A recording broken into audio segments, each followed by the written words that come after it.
Hello students, आज chemistry class 11th का दूसरा टॉपिक नया चैप्टर शुरू करने जा रहे हैं। हमने some basic concept of chemistry को 23 लेक्चर में कंप्लीट किया है।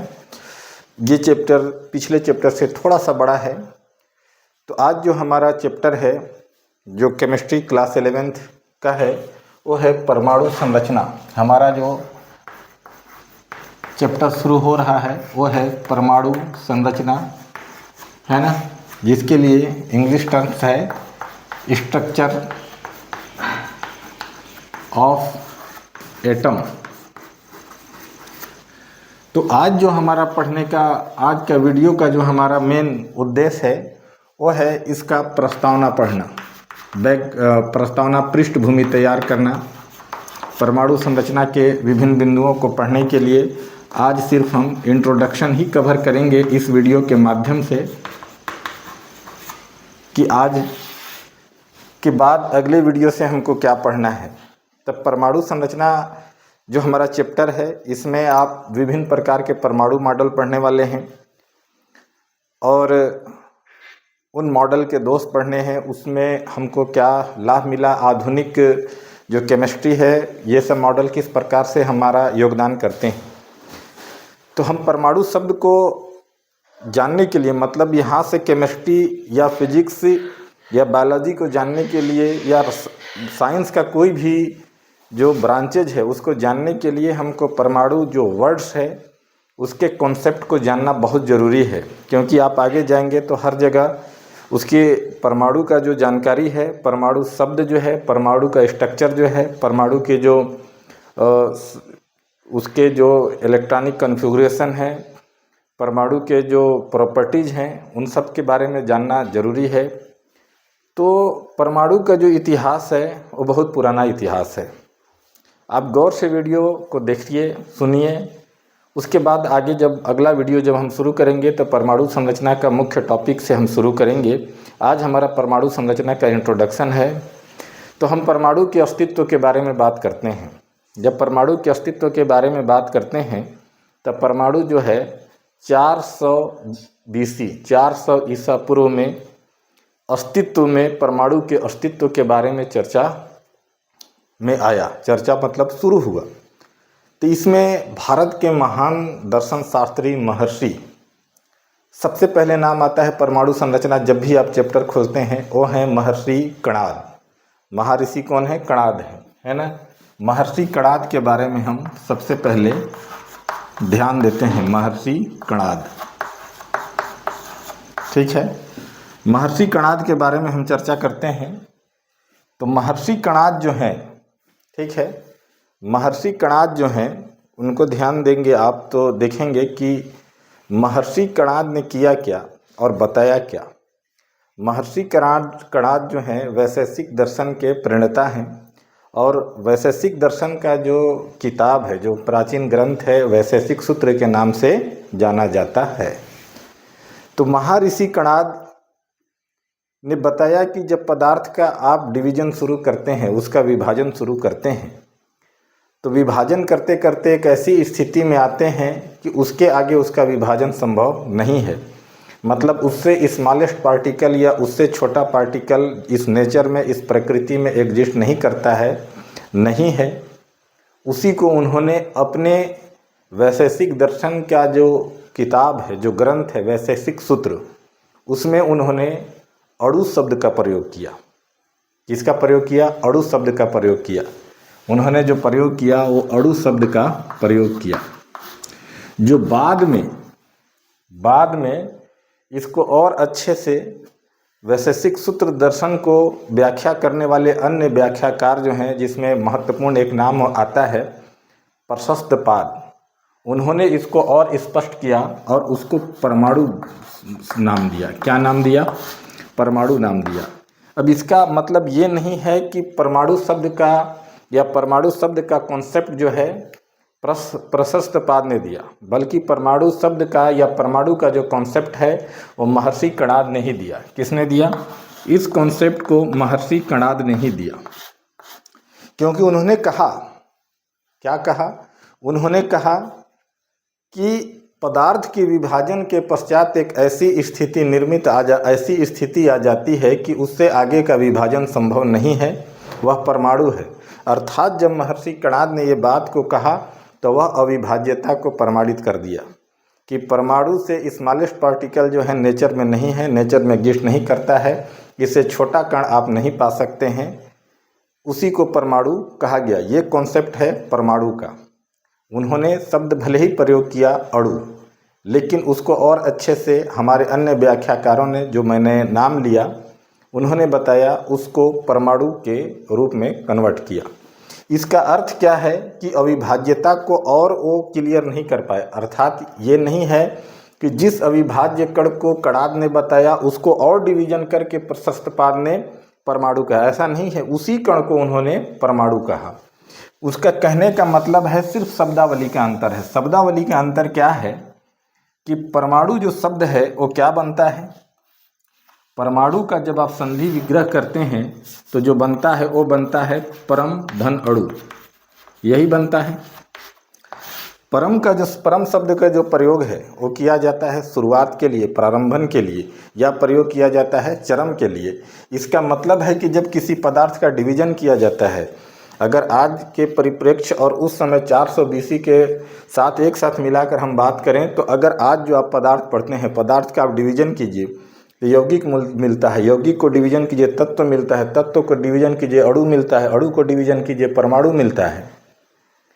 तो अब जो परमाणु शब्द है उसका जब संधि विग्रह करते हैं तो क्या आता है, परम अणु आता है।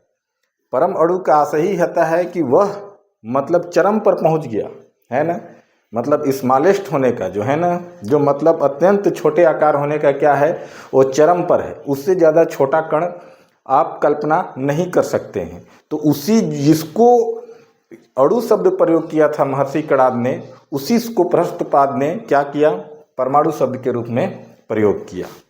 तो जो परमाणु का असली जो नींव रखा गया वो कहाँ रखा गया, महर्षि कणाद के द्वारा रखा गया। महर्षि कणाद जो है एक भारतीय दर्शन शास्त्री हैं, है ना, जो वैशेषिक दर्शन के प्रणेता हैं। और वैशेषिक दर्शन नाम से ही स्पष्ट है कि उन्होंने अपने ग्रंथों में लिखा है कि प्रकृति में कोई भी, इस ब्रह्मांड में कोई भी पार्टिकल आपको दिखाई देता है, वो पार्टिकल जो है एक विशेष गुणों के साथ है।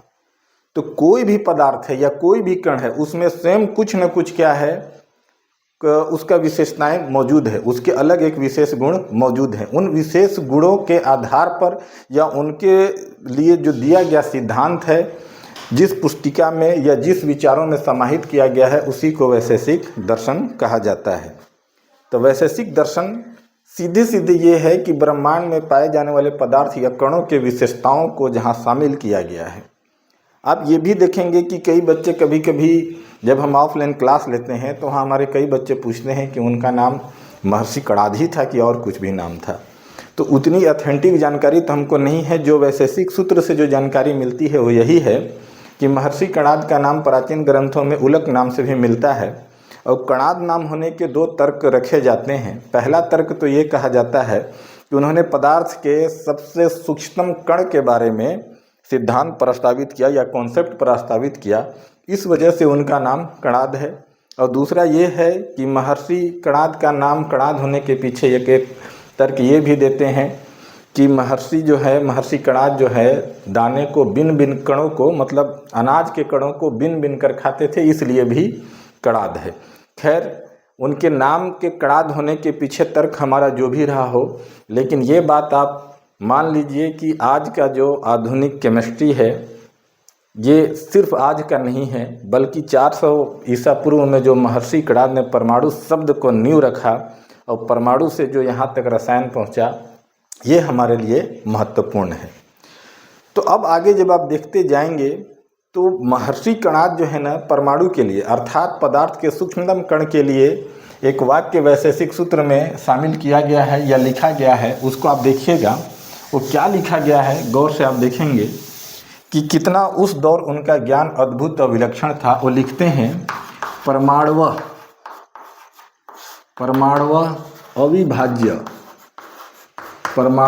अविभाज्य नित्यम परिमंडलम, ऐसा एक श्लोक है किसमें, वैशेषिक सूत्र में, जो इस चीज़ को प्रमाणित करता है। इस श्लोक यह प्रमाणित करता है कि परमाणु क्या है, अविभाज्य है, शाश्वत है, गोलाकार है। परिमंडलम का आशय यही है, नित्यम का आशय शाश्वत है, मतलब परमाणु को हमने खोजा नहीं है। वो स्मॉलेस्ट कण जो है, जो इस सृष्टि का निर्माण किया है, जो इस ब्रह्मांड का निर्माण किया है, जो इस नेचर का निर्माण किया है, वो जो स्मॉलेस्ट कण है पहले से ही है, बल्कि हमारा ज्ञान वहाँ तक पहुँचा है, हमारा ज्ञान वहाँ तक पहुँचा है। और वो ज्ञान का मार्ग किसने खोला है, महर्षि कणाद ने खोला है। ठीक है, तो इसका आशय यही है कि परमाणु अविभाज्य है, शाश्वत है और गोलाकार है। ये वैशेषिक सूत्र से लिया गया श्लोक है। अब आप देखेंगे कि इसी समकालीन, लगभग इसी समकालीन, मतलब महर्षि कणाद के ही समकालीन एक ग्रीस दर्शन शास्त्री थे जिनका नाम है डेमोक्रिटस। डेमोक्रिटस ने भी अपने प्रयोगों, अपने दार्शनिक विचारों के माध्यम से यहीं तक पहुँचे कि इस सृष्टि को निर्माण करने के लिए, अर्थात जो मैटर है उसके निर्माण करने के लिए जो स्मॉलेस्ट पार्टिकल है, उससे ज़्यादा, उस स्मॉलेस्ट पार्टिकल से आगे डिवीजन नहीं किया जा सकता है। उस स्मॉलेस्ट पार्टिकल का ही नाम उन्होंने दिया एटम। क्या नाम दिया उन्होंने? नाम दिया उसका एटम नाम दिया। गौर कीजिएगा, डेमोक्रिटस ने क्या नाम दिया? एटम नाम दिया। उन्होंने नाम क्या दिया? एटम। जो एटम है वो ग्रीस भाषा से बना हुआ है। जो भाषा का जो मुख्य रूप है वो है एटोमियो। ये एटोमियो का अर्थ होता है नॉन डिविजिबल। क्या अर्थ होता है? नॉन डिविजिबल, मतलब इससे आगे विभाजन संभव नहीं है। मतलब जहाँ तक कणाद पहुँचे थे वहीं तक डेमोक्रिटस भी पहुँचे। कणाद ने अणु कहा, अणु का व्याख्या शब्द परमाणु बना। डेमोक्रिटस ने भी अविभाज्य कण तक पहुँचे कि पदार्थों के विभाजन करने के बाद एक ऐसी चरम स्थिति आती है कि उससे सूक्ष्म कण की कल्पना नहीं की जा सकती है। उसी को ग्रीक दर्शन शास्त्री डेमोक्रिटस ने भी यही कहा कि वह एटम है, मतलब उससे सूक्ष्म कण इस नेचर में एग्जिस्ट नहीं करता है। समय बीतता गया। इसके बाद आप देखेंगे कि एक लंबे समयांतराल तक किसी अन्य वैज्ञानिकों ने कोई भी प्रयास नहीं किया इस संबंध में। जो डेमोक्रिटस और महर्षि कणाद ने जो परमाणु का जो अवधारणा प्रस्तुत किया था, एटम का जो कॉन्सेप्ट दिया था, उस पर किसी भी प्रकार का विशेष प्रयास नहीं किया गया। और लगभग कब तक नहीं प्रयास किया गया? 400 BC से सन 1800 तक इस पर कोई विशेष प्रयोग नहीं हुए। 400 BC से एक लंबा समय अंतराल 1800 AD तक कोई भी विचार परमाणु के संबंध में नहीं आया। मतलब किसी भी वैज्ञानिक ने परमाणु के बारे में जानने में रुचि नहीं रखा। अर्थात सन 1800 तक हमारे पास जो परमाणु के संबंध में जो ज्ञान था वो दार्शनिक विचारों पर आधारित था, न कि वैज्ञानिक सिद्ध सम्मत था। लेकिन सन 1808 में पहली बार वैज्ञानिकी मत मिले, वैज्ञानिक प्रमाणित मत मिले, वैज्ञानिक सिद्धांत सम्मत मिले। वो थे 1808 के एक वैज्ञानिक जॉन डाल्टन। कौन थे? John Dalton. तो जॉन डाल्टन ने 1808 में द्रव्य के संरचना के आधार पर परमाणु के संबंध में, एटम के संबंध में एक सिद्धांत प्रस्तावित किया, जिसको हम डाल्टन के परमाणु सिद्धांत के नाम से जानते हैं। ध्यान रखिएगा, 1808 में द्रव्य के संरचना मतलब स्ट्रक्चर ऑफ मास के बेस मानकर जो जॉन डाल्टन ने सिद्धांत प्रस्तावित किया, उसको हम डाल्टन के परमाणु सिद्धांत के नाम से जानते हैं। और ये ब्रिटिश स्कूल में एक अध्यापक थे, टीचर थे, जिन्होंने यह वैज्ञानिकी तर्कों के आधार पर और प्रयोगों के आधार पर ये इस चीज़ को बताया था। जॉन डाल्टन के सिद्धांत के बाद कई क्रांतिकारी परिवर्तन आए, जिसमें रासायनिक संयोग के जो नियम हैं, जैसे कि द्रव्यमान संरक्षण का नियम, लॉ ऑफ मास कंजर्वेशन, और मल्टीपल्स रूल जो हैं, फिक्स्ड रूल जो हैं, गुणित अनुपात के नियम जो हैं, स्थिर अनुपात के नियम जो हैं, इनकी व्याख्या जो है जॉन डाल्टन के दिए गए परमाणु सिद्धांत के से बड़ी आसानी से हो गया। लेकिन समस्या ये हुई कि जब कांच को एबोनाइट के छड़ से रगड़ा जाए, या ऊन से रगड़ा जाए, या सिल्क से रगड़ा जाए, तो स्थिति ऐसा बनता था कि जब इन वस्तुओं को आपस में रगड़ा जाता था, एक दूसरे को एक दूसरे पर स्लैब की जब फ्रिक्शन जब होता था तो इनमें क्या हो जाते थे, आवेशित हो जाते थे, अर्थात चार्ज हो जाते थे। मतलब इनमें वैद्युतीय गुण मौजूद हो जाता था, वैद्युतीय गुण आ जाता था। तो इसकी व्याख्या न पहले महर्षि कणाद या डेमोक्रिटस के दार्शनिक विचारों से संभव हो पाया, न जॉन डाल्टन के दिए गए परमाणुविक सिद्धांत से हो पाया। आपको मैं बताते चलूं कि जॉन डाल्टन के अनुसार भी परमाणु को नॉन डिविजिबल माना गया, मतलब उससे स्मॉलेस्ट पार्टिकल इस नेचर में एग्जिस्ट नहीं करता है, जॉन डाल्टन के अनुसार भी। लेकिन जॉन डाल्टन ने कई नियमों को तो व्याख्या, जॉन डाल्टन के सिद्धांतों से कई नियमों की व्याख्या तो संभव हुआ, लेकिन एबोनाइट या कांच या ऊनी कपड़े या रेशम में जो आवेश उत्पन्न हो जाते थे या उनमें जो वैद्युतीय गुण उत्पन्न हो जाता था, उनकी व्याख्या करने में यह सफल नहीं हो पाया। लेकिन सबसे अच्छी बात यह है कि जॉन डाल्टन के बाद प्रयोग परमाणु के संबंध में रुका नहीं।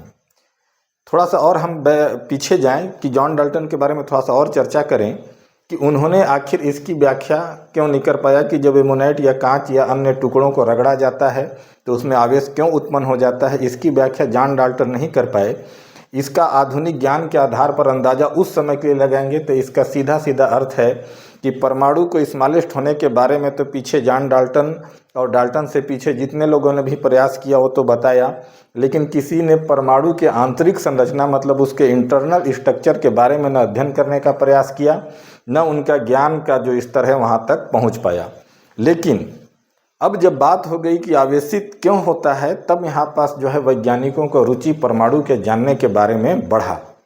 तो 19वीं सदी के अंत में और 20वीं सदी के शुरुआत में कई ऐसे वैज्ञानिक आए जो इस रुचि के साथ इस फील्ड में आए परमाणु के जानने के बारे में कि आखिर वो चार्ज क्यों होते हैं। तो उन्होंने ये बताया कि परमाणु अविभाज्य है, लेकिन स्वयं वह कई कणों से बना है। मतलब यहाँ पास से अब ये नींव रखाने वाला था कि परमाणु से भी छोटे कण मौजूद हैं, लेकिन उनके प्रयोगों से यहाँ तक बात पहुँचा कि उसमें जो है परमाणु जो है कुछ मूल कणों से बने हुए हैं जिनमें इलेक्ट्रॉन है, ठीक है, इलेक्ट्रॉन है, प्रोटॉन है, और क्या है, न्यूट्रॉन है, और क्या है, आगे भी पढ़ेंगे जब आगे प्रयोग होगा, जब हम न्यूक्लियर केमिस्ट्री के कुछ पार्ट को शामिल करेंगे तो अल्फा रे, बीटा रे, gamma ray, anti neutron, Python, mason बहुत सारे पढ़ेंगे। लेकिन जब प्रयोग 20वीं सदी के शुरुआत में शुरू हुआ तो इन कणों के बारे में पता लगाया गया कि परमाणु जो है इलेक्ट्रॉन, प्रोटॉन, न्यूट्रॉन कणों से मिलकर बना है।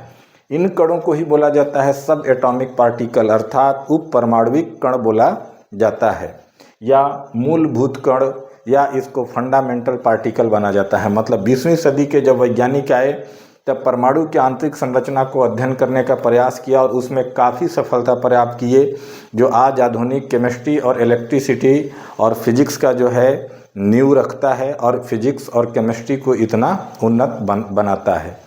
तो आधुनिक वैज्ञानिकों में जैसे आप बात करते हैं जिन्होंने इलेक्ट्रॉन, प्रोटॉन, न्यूट्रॉन जैसे पार्टिकल के बारे में बात किया तो नाम आता है रदरफोर्ड का नाम आता है, और किसका नाम आता है, जे थॉम्सन का नाम आता है, जो 20वीं सदी में महान कार्य किए इस साइंस के लिए। जे थॉम्सन का नाम आता है, और किसका नाम आता है, चैडविक का नाम आता है, और किसका नाम आता है, गोल्डस्टीन का नाम आता है।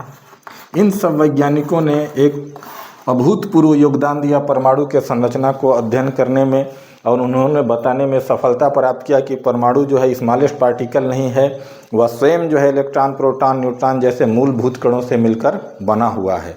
तो मुख्य रूप से हमारा परमाणु संरचना का वीडियो अगले वीडियो क्लास से जारी होगा, जिसमें हम डिस्कवरी ऑफ इलेक्ट्रॉन के बारे में पढ़ेंगे कि इलेक्ट्रॉन के उपस्थिति के बारे में और उसको जानने तक आज आधुनिक ज्ञान जो हमारे पास इलेक्ट्रॉन के बारे में है वो कैसे हमको मिला, कितने समय में मिला, उसके पीछे की हिस्ट्री क्या थी। उसके बाद प्रोटॉन, न्यूट्रॉन, फिर हम परमाणु संरचना के विभिन्न पार्ट को वीडियो के माध्यम से स्टेप बाय स्टेप पढ़ेंगे और आपके लिए वीडियो लेकर हमेशा अवेलेबल होते रहेंगे। तो ये परमाणु का जो है पृष्ठभूमि है।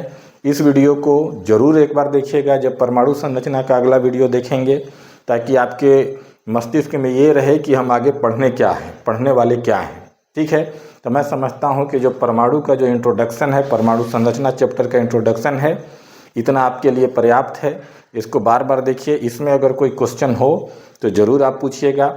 अब चूंकि क्वेश्चंस जो आपके बनेंगे मूल रूप से वो क्वेश्चन बनेंगे अगले वीडियो से। अभी तक जो हम बात कर रहे थे वो हम दार्शनिक विचारों के आधार पर परमाणु के बारे में जो कहा गया है उसके बारे में हम बात कर रहे थे, महर्षि कणाद के बारे में, डेमोक्रिटस के बारे में। तो उन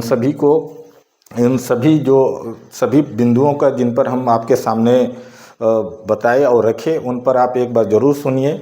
और पुस्तक का जो इंट्रोडक्शन वाला पार्ट है एक बार अपने से ज़रूर सरसरी नज़र से पढ़ लीजिए, ताकि जब discovery of electron, proton, neutron आदि के बारे में पढ़ें, आगे नील्स बोर के बारे में पढ़ेंगे, आप समरफील्ड के बारे में पढ़ेंगे, तो ये आपके लिए ज़्यादा सरल होगा। बस परमाणु का जो बैकग्राउंड है, उसका हिस्ट्री है, उसको ज़रूर आप याद रखिए।